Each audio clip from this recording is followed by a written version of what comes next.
Magandang araw mga kakutsero. Ito na naman po ang inyong lingkod na si Jigs na magbibigay sa inyo ng giya ngayong araw ng Biyernes. Ngayon po ay December 20, 5 days to go. Christmas na, no? Advance Merry Christmas sa inyong lahat. Sana po nawaya magsitama po kayo. Ulitin ko po, no? Itong aking giya ay purely review and analysis ko lamang at walang halong information, no? Ngayon pong araw na to, meron po tayong 7 magagandang karera at ang start time po natin, no?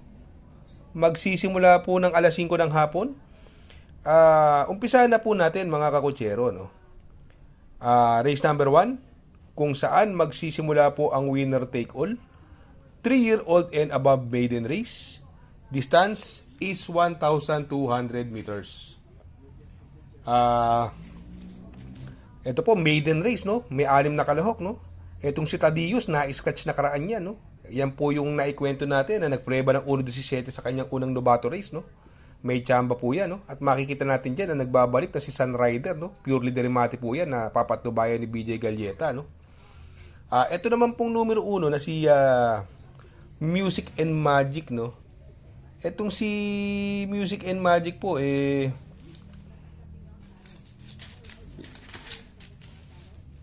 nasegundo po yan, no? Nasegundo po nakaraan yan, si Music and Magic sa kanyang barrier trial, no?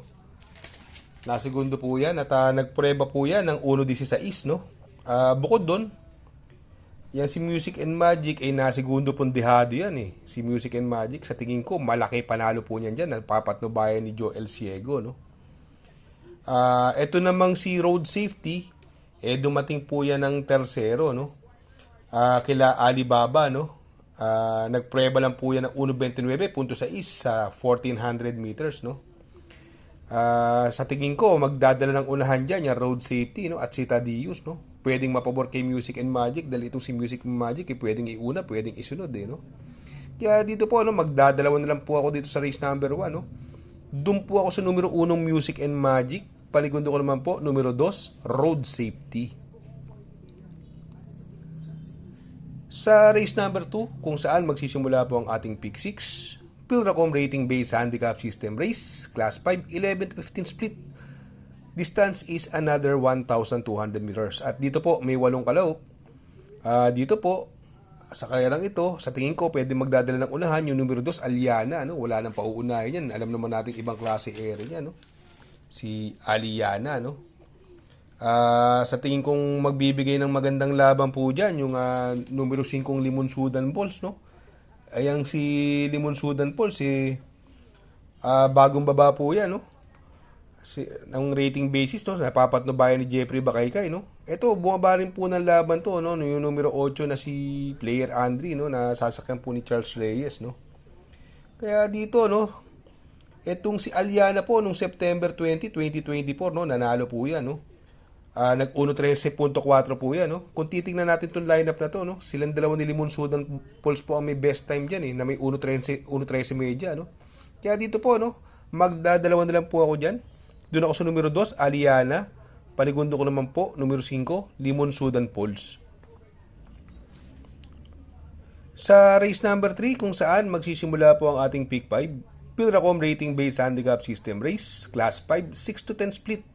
Another 1,200 meters distance. At dito po, may 7 kalahok, no? Dito po, matutunghayan natin yung mga nagbabalik, no? Si Heritage, no? Galing bakasyon po yan, no? Nasasakyan ni Onil Cortez, no? Gamay niya po yan, no? Sa tingin ko, yan ang magbibigay ng pressure kay Windstorm, no? At ito namang si Crown Jewel, bagong baba ng rating basis, no? Nasasakyan po ni AR Ramos, no? Although hindi masyadong maganda tinakbo niya nakaraan, kaya lang talagang mababa na sa laban ito, no? Itong Laughing Inside, naipanalo na po yan ni Jomer Storke, no? May panalo din po yan. At ito naman si Jeng West Prada, yan po yung nakipaglutsahan nakaraan kay Lucky Hilde, no? Although wala siyang nakuha nun, medyo napansin ko ron, nung hindi na niya kinaya, medyo pinigil na niya yan, si Jeng West Prada, no? Maganda pong dehado yan, si Jeng West Prada, no? Kaya dito sa race number 3, no? Para sa akin, no? Magtatatlo po ako dito, no? Doon po ako sa numero 4 Crown Jewel. Panigundo ko naman po, numero 6, Laughing Inside. At isasama ko pong pandiado, yung numero 7, Jeng Wears Prada. Sa race number 4, kung saan magsisimula po ang pick 4, Pilracom Rating Based Handicap System Race, Class 5, 5 Split Placer. Distance is another 1,200 meters at dito po may 6 na kalahok. Dito po sa karerang ito, sa tingin ko, pwedeng mauna, magdadala ng unahan si Arigato, no? At si Iron Hook, no? Etong si Sinag nakaraan, no? Noong December 15, 2024, no? Tinalo po siya ni Clairvoyant, no?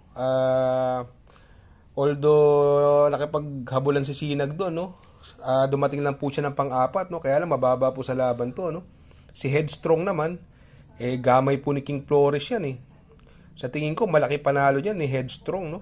Kaya dito sa race number 4 po, no? Magdadalawa po ako dyan. Doon ako sa numero 3, Headstrong. At panigundo ko naman po, numero 4, Sinag. Sa race number 5, Pilracom Rating Based Handicap System Race, Class 4, 16 to 21 split. 1,200 meters is the journey. At dito po, may 7 kalahok, no? Itong karerang ito, sa tingin ko, maraming may panalo dito, no? Chocolate Thunder, no? Gabay ni BJ Galleta yan, no? Pwedeng iuna, pwedeng isunod, no? Ang pwedeng magdala ng unahan dyan, si Runway 10, no? Ito, bagong baba ng rating basis to, no? Sasakyan ni AR Ramos, no? Ang baba po sa laban niya, no? Si Tulip Choice, galing sa panalo, kaya lang medyo lumakas po ang laban. Ito namang si Extra Addition, pang-apat po yan, si Extra Addition,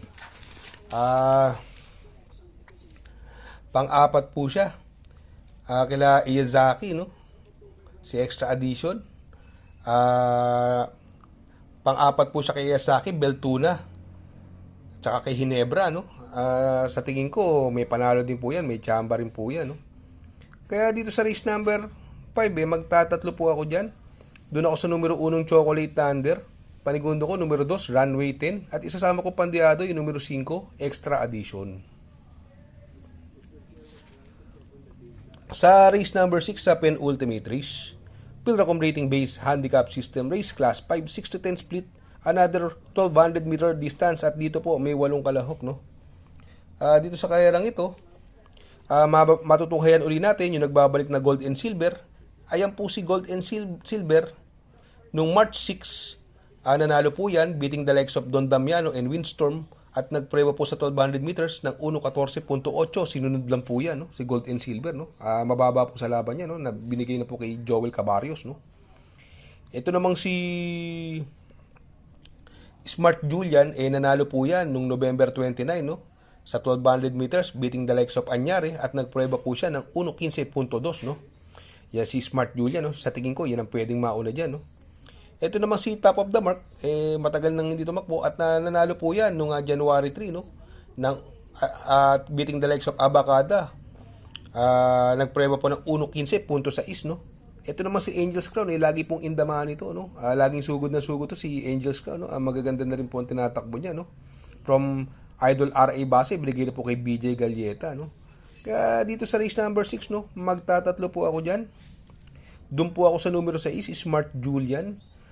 Panigundo ko naman po, numero 2, Gold and Silver. At isasama ko pong pandiado, numero 4, Angel's Crown. Sa race number 7, sa last and final race, Pilracom Rating Based Handicap System Race, Class 4, 22 to 27. Another 1,200 meter distance at may 8 kalahok, no? Dito po, no? Possible scenario po dito, no? Pwedeng mauna si Hinebra, no? Ito pong si Hinebra, ang ganda ng tinakbo nakaraan po nito, no? Yan si Hinebra, nasegundo po yan kay Iyazaki nung December 6 at nagpreba po ng 1.13 yan si Hinebra, no? Malaki po panalo niya, no? At gamay na gamay po ni Uno Hernandez yan, no? Etong si Autumn Shower naman, nanalo po yan, no? Pero medyo magaang lang din ang tinalo ni Autumn Shower, si Alindog, no? Sakay ni NI Uy, no? At nagpreba po ng 1.14 media po yan si Autumn Shower, no? Sa tingin ko, lumakas ang laban niya rito, no? Ito naman si Bravo, wala pong nakuha na karaan yan. Pero sa tingin ko, malaki po panalo niya rito, no? Yan si Bravo, no? Sakay ni Claro Espari. Ito naman si Full Combat Order, gamay po ni Onyok Garcia yan, no? At itong Domsat 7 na sa last two race niya, laging in the money, no? Laging segundo po yan, no? Na gamay po ni RC Baldonido, no? Kaya kung titingnan mo itong race na to, anybody's race po ito, no? Pero para sa akin, no, magtatatlo lang po ako rito, no? Doon po ako sa numero 2, Ginebra. Panigundo ko po, numero 7, si Full Combat Order. At isasama ko pandiado, numero 6, Bravo. Shoutout nga pala kay Sir Pax ng Barkadahan OTV. Located po siya sa 1139 New Antipolo Street, Corner Vargas. Malapit lang po sa Abad Santos, yung bagong ginawang tulay. Very convenient and attentive po ang mga tao. Pwede po kayong mag-EB at party while betting on racing. Shoutout kay Sir Arnel Mendoza. Please support his channel. Shoutout po Sir Arnel Mendoza. Good luck mga kakutsero. Sana po matapat ang ating giya at yung mga nakasunod. Sana po ay magsitama po kayo. Ako yung makikiusap lamang at makikisuyo sa inyo na please like, share, subscribe, and hit the notification bell para update kayo sa aking mga giya. Good luck po and happy racing.